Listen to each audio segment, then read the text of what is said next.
Bonsoir à chacun, chacune, ou bonjour,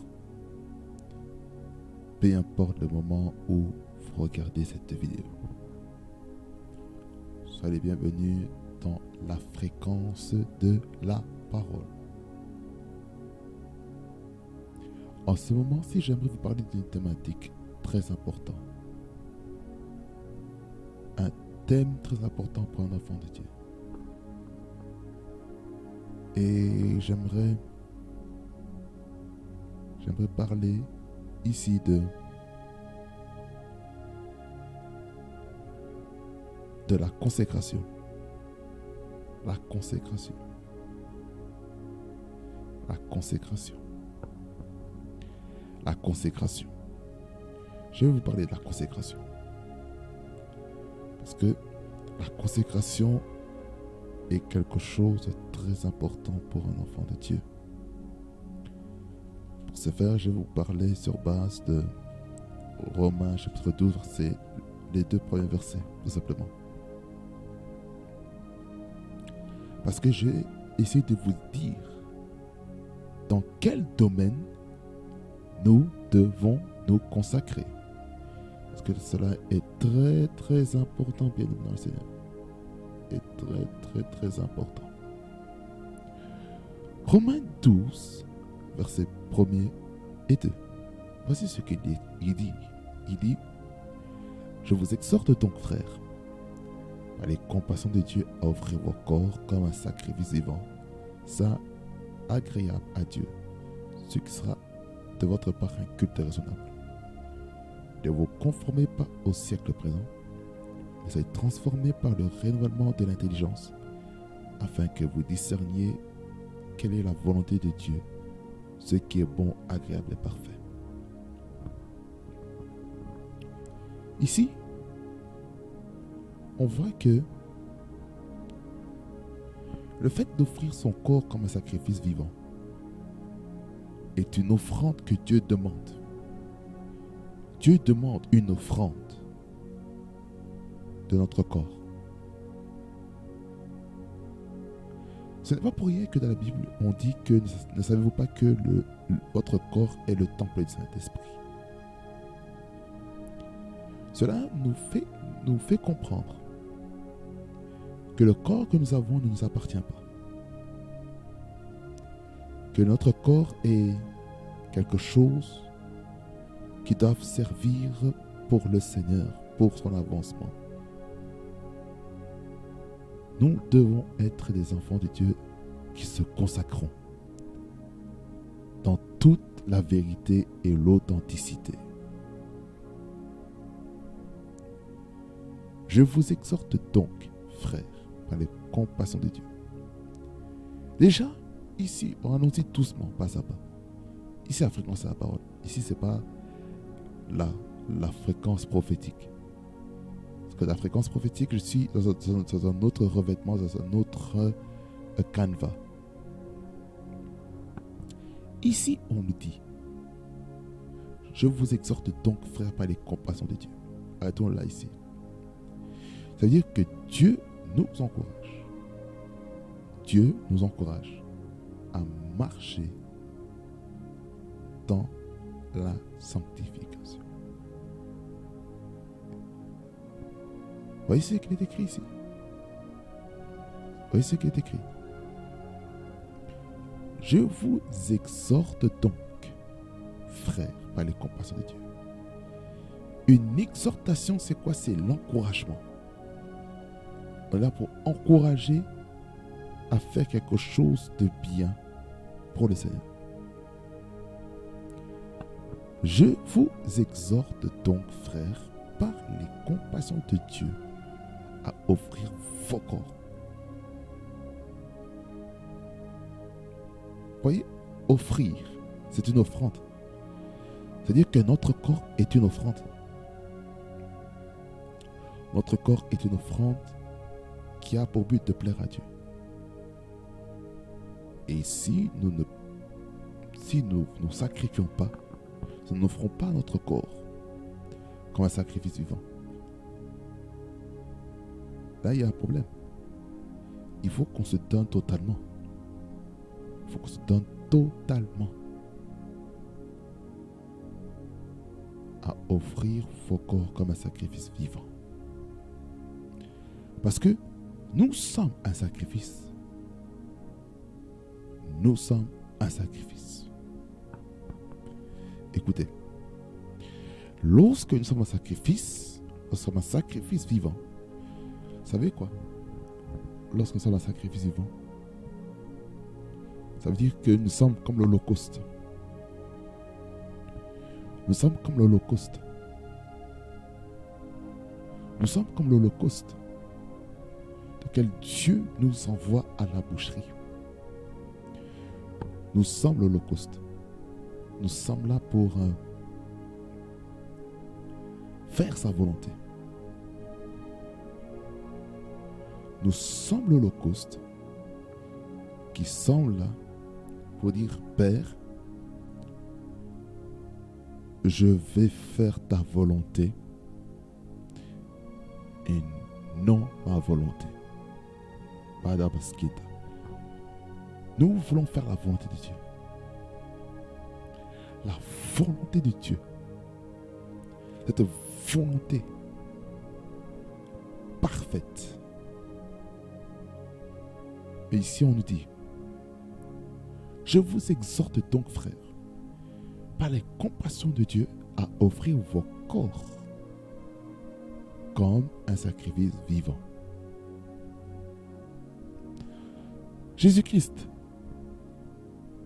lorsqu'il était mort à la croix de Golgotha, il était mort comme un sacrifice vivant, pas comme un sacrifice mort. Ça veut dire que lorsqu'on s'offre, en fait, notre vie est composée de 3 éléments. L'esprit, l'âme et le corps. L'esprit, c'est la partie que le Saint-Esprit parle. L'esprit, c'est la partie que Dieu nous parle. Par la conviction, par la conscience. Parce que la voix de l'esprit, c'est la conscience. C'est la conscience qui te condamne. C'est la conscience qui te dit, ce que tu fais là, c'est pas bien. Regarde, tu n'aurais pas dû parler comme ça à ton frère. Tu n'aurais pas dû parler comme ça à ta soeur. Tu n'aurais pas dû parler comme ça à ton père. Tu n'aurais pas dû parler comme ça à ta maman. Non, c'est pas correct. Ce n'est pas correct. Alors, la voix de ton esprit, qui est la conscience, va te dire, va demander pardon. Présente tes excuses. Tu l'as offusqué. Demande pardon. Parce que la conscience, elle est là pour restaurer la relation. La conscience, elle est là pour dire, oui, je reconnais mes torts. Père, pardonne-moi. La conscience, elle est là pour quoi? Elle est là pour donner une direction. C'est là où le Saint-Esprit intervient. C'est là la partie où l'Esprit de Dieu nous parle. L'âme, c'est là où il y a les émotions, c'est là où il y a les sentiments, c'est là où il y a l'intelligence, la sagesse. C'est là où se trouve le raisonnement humain. C'est dans l'âme. C'est dans l'âme. La logique, c'est dans l'âme. Parce que l'âme est ce pont entre le corps et l'esprit.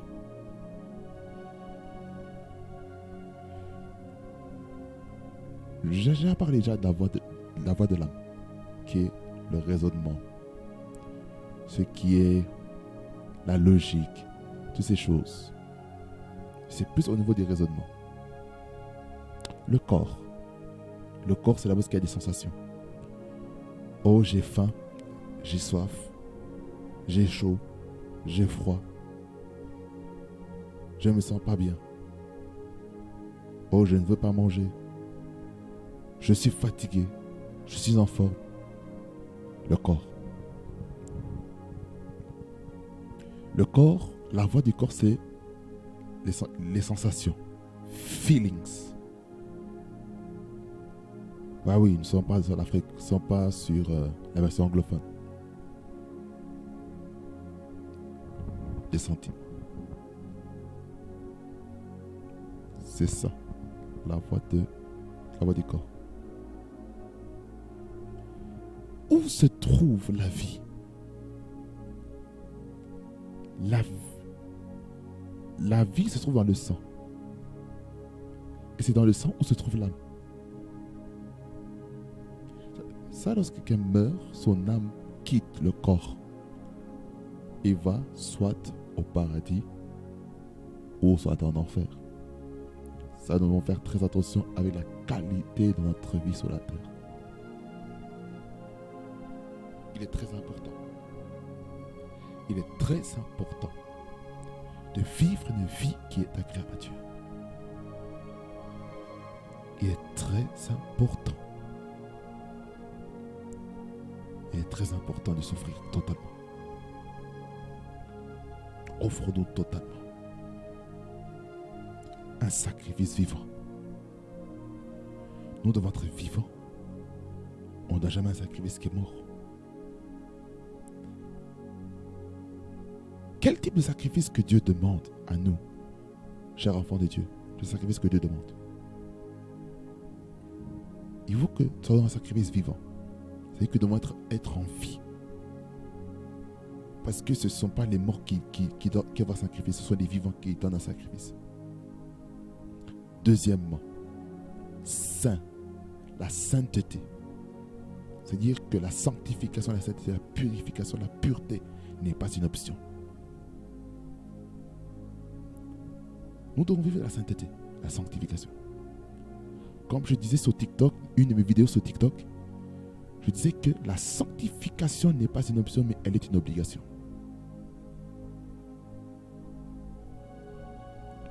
Et si vous n'êtes pas sur TikTok, allez-y aussi sur TikTok, et ça c'est une parenthèse, une publicité.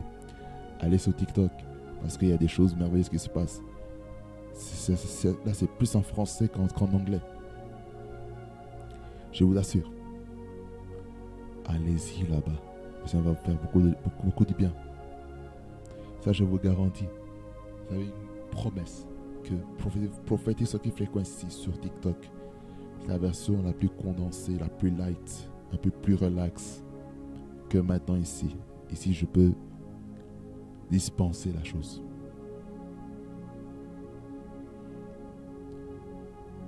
La sainteté. La sainteté. Sans la sainteté, il est impossible de plaire à Dieu. Il faut la sainteté.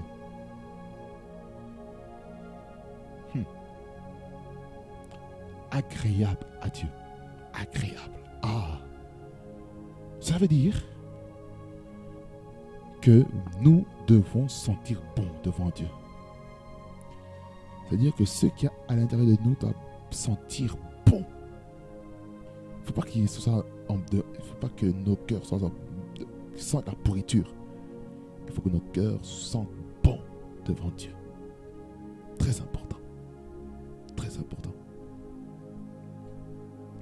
Et quand on sera offert à Dieu comme un sacrifice vivant, saint, agréable, ce qui va se passer, ce qui se passe en fait, tous ces trois éléments fait de notre côté un culte raisonnable. Un culte raisonnable. Vous savez, tout culte à la maison de Dieu requiert que nous puissions nous sanctifier, nous purifier, nous laver par le sang. Le culte requiert que tout soit sanctifié. C'est pas pour rien dans les prières, dans le protocole du palais. Le protocole du palais. Voici le type de prière qu'il y a. Déjà, le protocole du palais, c'est la prière de notre Père qu'on connaît tous. Et j'aimerais vraiment vous parler de ça dans une prochaine vidéo. Et je vais en faire une série sur cette thématique, le protocole du palais. Le protocole du palais. Et vous verrez que je lirai tout la prière de notre Père. Et je vais essayer de bien dissecter un petit peu la thématique. C'était une parenthèse. Ça, c'est pour vous faire comprendre le protocole du palais. Et lorsqu'on comprend le protocole du palais, ce qui se passe, on offrira à Dieu un culte raisonnable. Un culte raisonnable, c'est quoi? C'est le fait que tout ce qu'on fait devant Dieu, Dieu l'a créé. Ça veut dire que tout notre être entier d'être sanctifié, lavé, purifié, consacré, afin que Dieu lui-même puisse diriger tout ce qui doit se faire. Est-ce que vous comprenez cela de dire ici? Est-ce que vous comprenez cela de dire ici? C'est très important. Très important. Culte raisonnable. Culte agréable. Et puis je vais vous lire aussi dans d'autres versions. Après le verset 2. Le verset 2 qui nous dit: ne vous conformez pas au siècle présent. Oh. Ça veut dire, lorsqu'on se consacre à Dieu, nous ne devons plus réfléchir comme le monde pense. Le système de ce monde a un système de pensée, a un système de réflexion, a un système au niveau de la vision, au niveau d'opérations financières. Mais dans le royaume des cieux, il y a aussi une opération bien spécifique au royaume de Dieu. Ne vous conformez pas au siècle présent. Ça veut dire, lorsqu'on se consacre à Dieu, ne soyons plus esclaves du système de ce monde. Mais nous devons être esclaves du système du royaume de Dieu. C'est de ce système-là que nous devons être, que nous devons faire dans la vie de tous les jours. Nous devons transformer. Dans la version papier, il y a encore 2 mots en astérix. Mais soyez transfigurés. Mais soyez métamorphosés. Regardez. Voyez une chenille. Une chenille, elle se métamorphose. Elle se transfigure. Elle se transfigure comment? Elle se transfigure en un papillon. Le papillon, c'est l'état final. Il y a la chenille qui s'agrippe à une feuille et qui commence à changer son état. C'est ça, la transformation. C'est un processus continu. Après avoir poursuivi ce processus de transformation, de transfiguration, de métamorphose, ce qui va se passer, mais ça va donner un papillon. Un papillon qui va voler, qui va prendre son envol. C'est ça que nous sommes appelés à faire. Nous sommes transformés par le renouvellement d'intelligence. Comment on renouvelle son intelligence? Très simple. Très simple. C'est ça. C'est juste ça. La parole. C'est la parole. Ne vous conformez pas au siècle présent. Vous allez transformer ou ou soyez métamorphosés, ou soyez transfigurés. Voyez, lorsque je parle de la transfiguration, de la métamorphose, vous voyez Jésus. Il était dans une montagne avec Pierre, Jacques et Jean, qui font partie de la troupe d'élite qui allait amener un réveil dans l'évangile. Pierre qui est devenu celui qui a parlé comme le représentant de Christ sur la terre. Jacques qui nous a parlé sur l'épreuve de la foi. Et Jean qui nous parle de l'amour et de la vision, de la révélation qu'il reçoit de la part du Seigneur Jésus.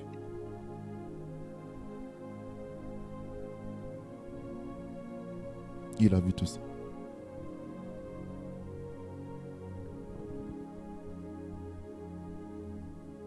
Pourquoi je vous dis ça par rapport à la transfiguration?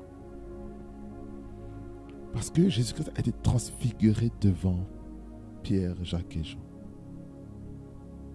Et dans cette transfiguration, il a vu Moïse et Élie.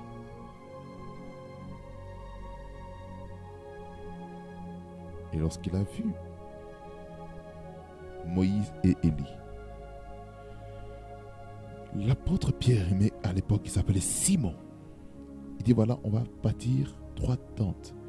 Une pour toi, une pour Moïse et une pour Élisée. Ensuite, dans cette transfiguration, la voix du Père Céleste se fait entendre au travers cette lumière éblouissante. Celui-ci est mon fils en qui j'ai mis toute mon affection, écoutez-le. Et tous les 3 sont tombés comme morts. Ça veut dire que personne ne peut tenir devant sa présence. Le renouvellement de l'intelligence se fait par la connaissance de la parole. Et lorsqu'on est renouvelé par la parole de Dieu, dans notre intelligence, on aura la capacité de discerner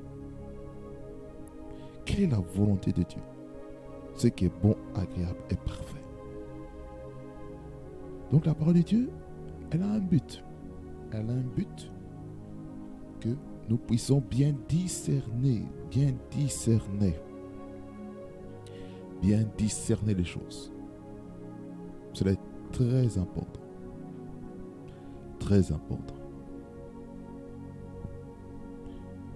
Maintenant, je vais vous montrer l'aspect de connaître la volonté de Dieu, ce qui est bon, agréable et parfait. Nous allons dans Éphésiens chapitre 5, verset 1er à 21. Éphésiens 5, 1er à 21. Éphésiens 5, verset 1er à 21.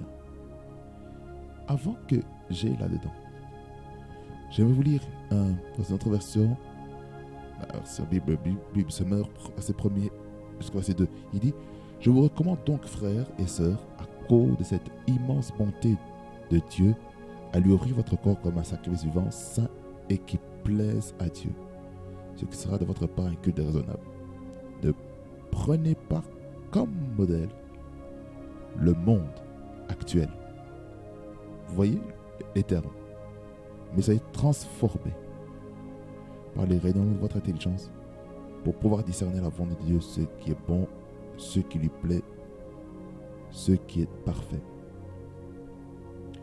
La version Parole de vie, dit, frères et sœurs chrétiens, Dieu est plein de bonté pour nous. Alors je vous demande ceci, offrez-lui votre personne et votre vie. C'est le sacrifice réservé à Dieu et qui lui plaît. Voilà le vrai culte que vous devez lui rendre. Ne suivez pas les coutumes du monde, verset 2. Ne suivez pas les coutumes du monde où nous vivons, mais laissez Dieu vous transformer en vous donnant une intelligence nouvelle. Ainsi, vous pourrez savoir ce qu'il veut, ce qui est bon, ce qui lui plaît, ce qui est parfait. Voyez? C'est encore plus deep. C'est très deep.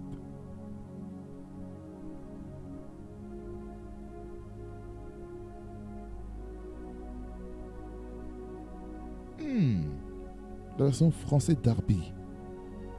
Il dit, je vous exhorte donc, frères, par les compassions de Dieu, à présenter vos corps en sacrifice vivant, saint, agréable à Dieu, ce qui est votre service intelligent.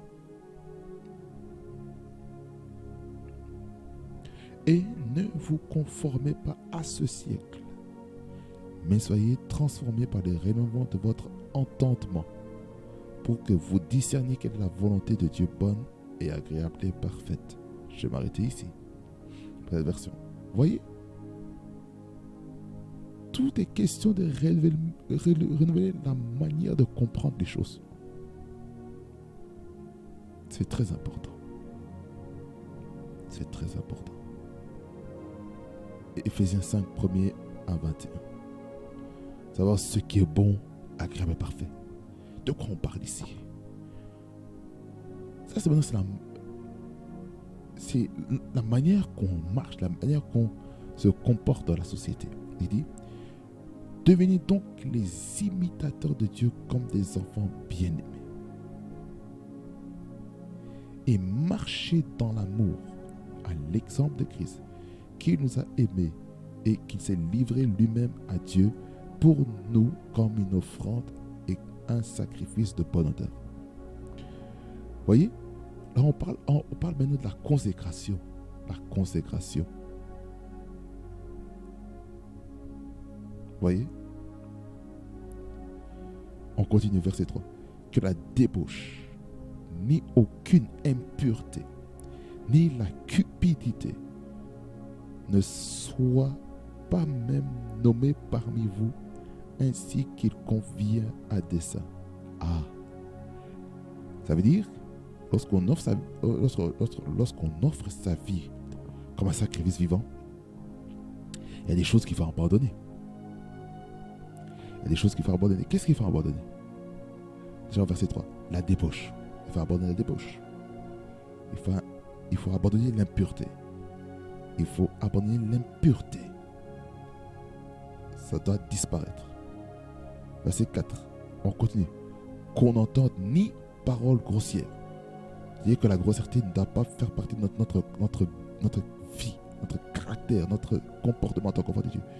Ni propos insensés ou équivoques. Choses qui sont contraires à la bienséance.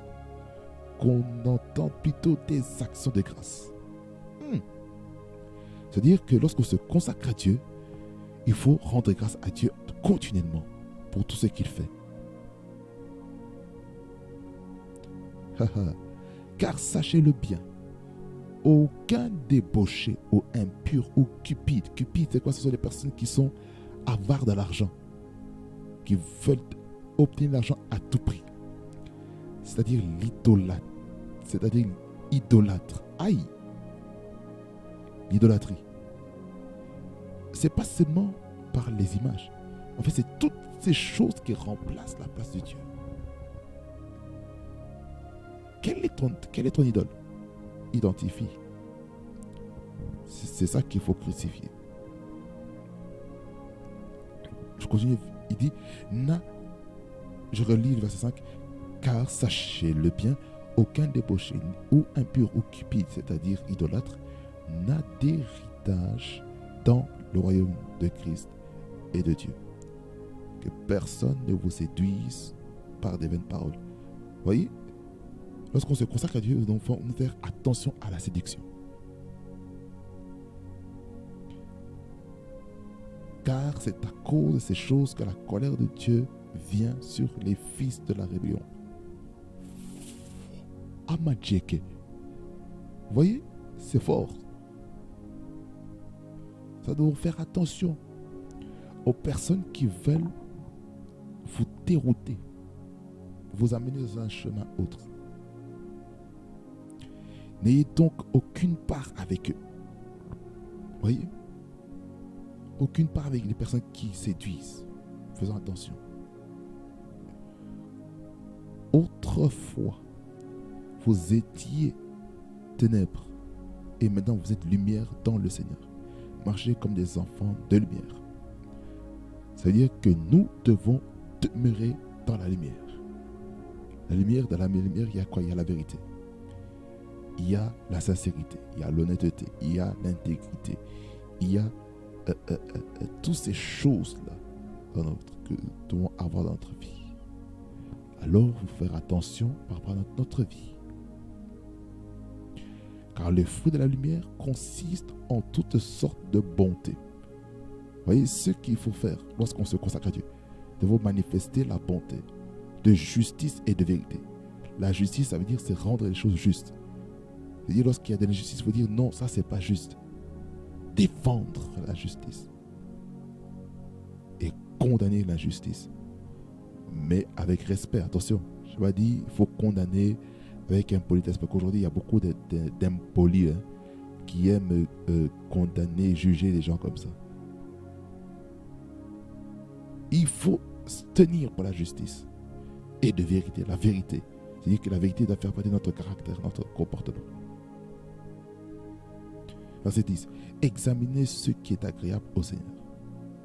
Examinez, là on parle maintenant de l'aspect de discernement, l'analyse. Et ne prenez point part aux œuvres infructueuses des ténèbres, mais plutôt condamnez-les. C'est-à-dire, si ce que vous voyez, c'est le péché est là, vous dites c'est le péché, c'est le péché. Même s'il y a des choses assez bizarres, des lois bizarres qui sont votées actuellement. Mais nous devons dire que ça c'est le péché.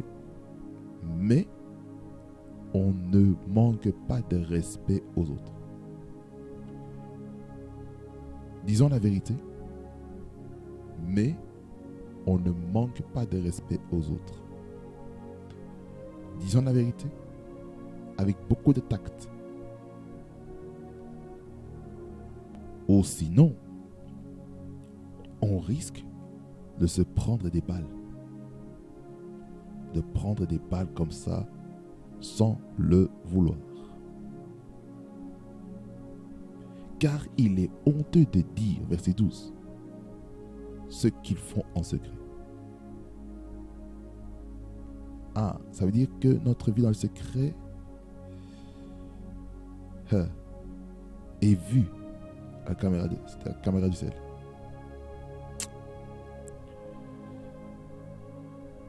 Ça veut dire que nous devons faire très attention avec nos actes dans le secret. Le secret, ça veut dire que quand on dit ici les ténèbres, on dit le jour secret, verset 12, c'est-à-dire qu'est-ce que tu fais là où est-ce que personne ne te voit? Qu'est-ce que tu fais lorsque ton père, ta mère, tes frères, tes soeurs ne te voient pas? Qu'est-ce que tu fais lorsque ton ami ou ton ami peu importe, qui que ce soit, que fais-tu lorsqu'il y a quelqu'un en public? Est-ce que tu es là pour rester comme ça dans le secret? Non.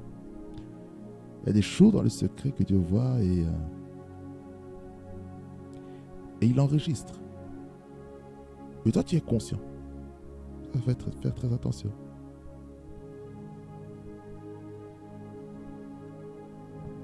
Écoutez, verset 13. Mais tout ce qui est reprouvé apparaît en pleine lumière, car tout ce qui est ainsi manifesté est lumière. C'est pour cela qu'il dit, réveille-toi, toi qui dors.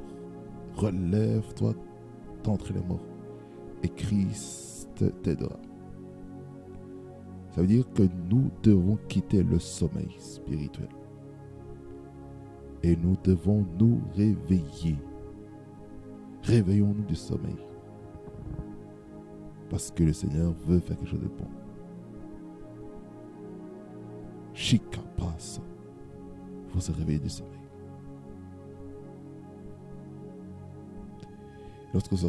Lorsqu'on est réveillé spirituellement, on aura besoin du Seigneur Jésus pour nous aider. Pour nous aider à marcher comme il se doit.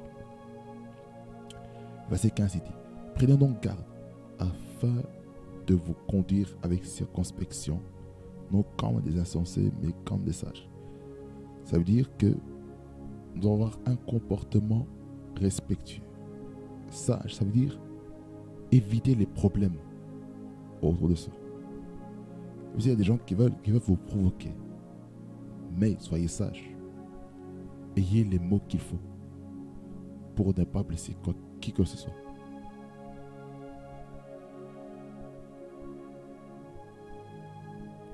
Ça veut dire que nous devons faire très attention avec notre conduite. Très attention dans la sanctification, dans la consécration. Verset 16. Rachetez le temps car les jours sont mauvais. Le temps ici en grec, c'est kairos. C'est kairos. Kairos. Rachetez le kairos car les jours sont mauvais. C'est pour dire qu'il y a des choses ici qu'on voit dans le monde qui est vraiment qui n'honore pas Dieu. Et c'est pourquoi il faut, en tant qu'enfant de Dieu, nous devons tout faire pour un maximum de personnes soient sauvées pour le Seigneur Jésus. Utilisons Facebook pour l'évangile. Même si Facebook n'est pas conçu pour ça. Mais utilisons ces plateformes pour évangéliser. Utilisons Twitter. Utilisons Instagram. Utilisons Snapchat. Utilisons TikTok. Utilisons les plateformes de diffusion en audio, les podcasts. Utilisons les sites internet. Utilisons YouTube. Utilisons Dailymotion. Toutes les plateformes qui sont disponibles à l'heure actuelle pour la propagation de l'évangile.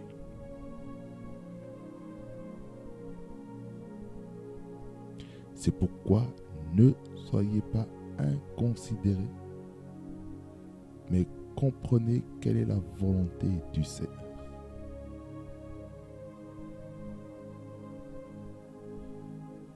Ça veut dire qu'il y a la place de la communion, la place de l'intimité. Lorsqu'on est en intimité avec le Seigneur, là on peut comprendre la volonté de Dieu. On est capable de savoir qu'est-ce que Dieu veut pour ma vie. Qu'est-ce que Dieu veut pour ma vie? Comment savoir qu'est-ce que Dieu veut? Mais il faut lire sa parole.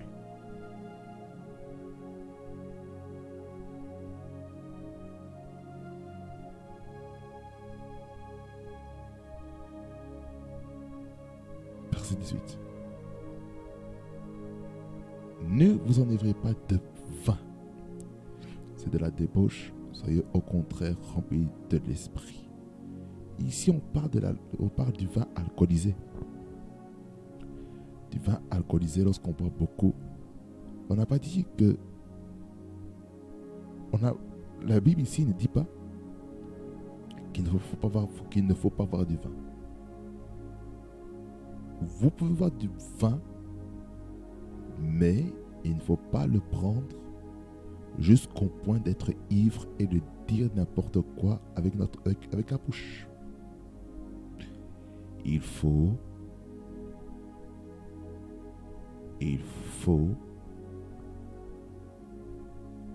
comme il est écrit la parole, soyez au contraire remplis du Saint-Esprit. Lorsqu'on est rempli du Saint-Esprit, il peut y arriver qu'on devient ivre du Saint-Esprit. Ivre. J'aimerais vous dire que ça m'arrive de temps en temps, ça m'arrive parfois. Lorsque je monte à un climax dans le monde, dans la dimension spirituelle, là ce n'est plus le trésor normal, mais c'est le trésor qui est ivre en esprit. Vous savez, il y avait une soirée d'adoration, première édition, de la chorale de la chorale de laquelle j'appartiens. On était arrivé vers la fin de ce programme. J'ai terminé ce programme dans un état d'ivresse spirituelle terrible. Terrible. Parce que on avait adoré, et puis loué le Seigneur, et puis adoré. On a chuté dans l'adoration. Une forte gloire s'est manifestée dans tout le sanctuaire. Ce jour-là, j'avais un micro sans fil. J'étais en train de prier dans les micros. Je montais très fort. Après que j'ai fini de parler,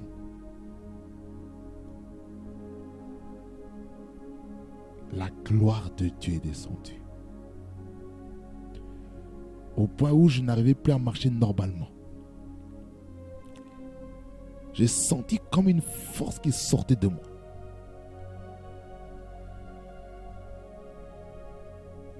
J'étais tellement ivre. Lorsqu'on est ivre du Saint-Esprit, il y a une telle puissance qui se manifeste en vous. Et ça affecte les gens autour de vous.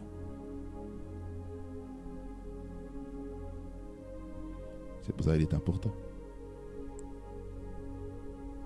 d'être ivre en esprit. Ivre en esprit. Ivre en esprit. Au lieu d'être rempli d'alcool, soyez remplis du Saint-Esprit. Verset 19 jusqu'au verset 21, et puis je clôture. Entretenez-vous par des psaumes. Des psaumes. J'ai dit dans la Bible, on a les livres des psaumes, les 150 psaumes. C'est ça des psaumes. Par des hymnes. Des hymnes, ce sont des cantiques de victoire. Et par des cantiques spirituels, des cantiques vraiment qui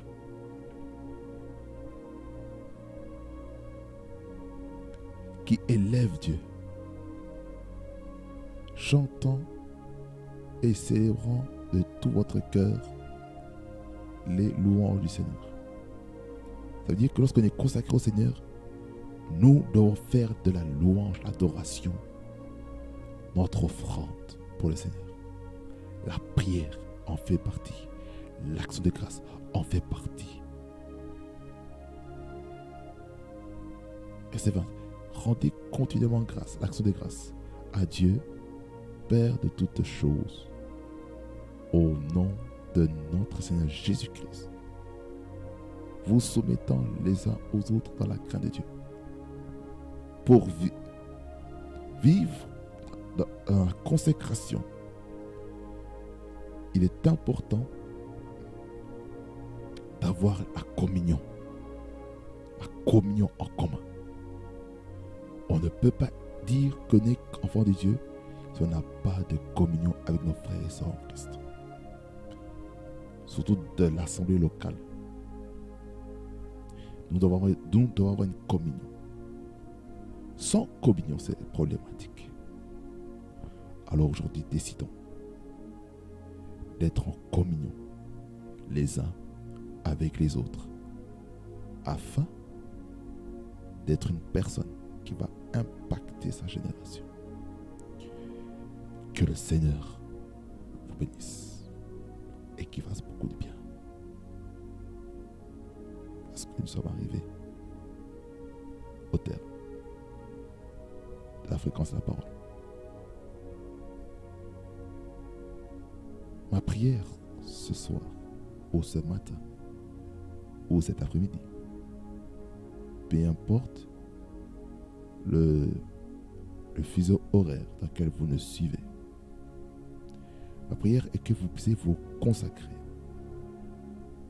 de tout votre cœur, de toute votre âme, de toute votre force, de toute votre pensée.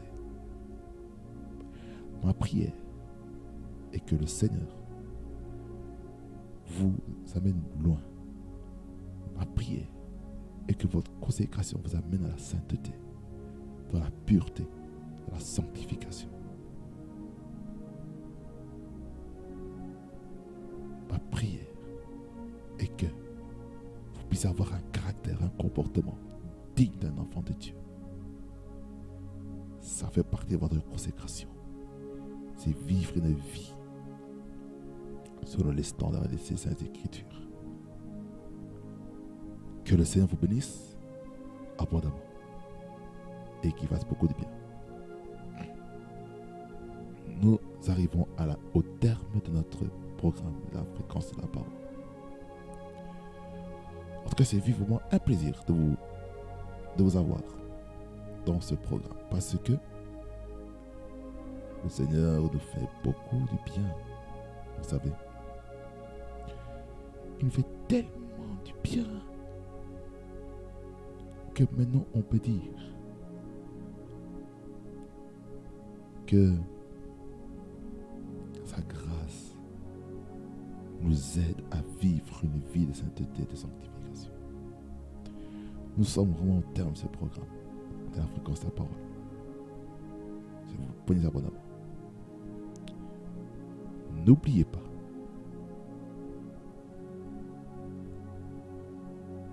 que Jésus-Christ vous aime et qu'il va avoir une intimité avec vous. Je vais prier pour vous. Faites cette prière avec moi, s'il vous plaît. Seigneur Jésus, je te remercie parce que tu m'aimes et que tu as sacrifié ton Fils à la croix pour moi. Seigneur Jésus, aujourd'hui, je t'accepte comme Seigneur et Sauveur. Aujourd'hui, je déclare mon affiliation d'enfant de Dieu afin de vivre une communion profonde avec toi. Je renonce à ma vie passée et je me revêt d'une vie nouvelle en toi, Seigneur Jésus. Merci, Seigneur Jésus, parce que je suis sauvé. Je suis enfant de Dieu et je suis plus esclave du péché, ni du mal, ni de la peur.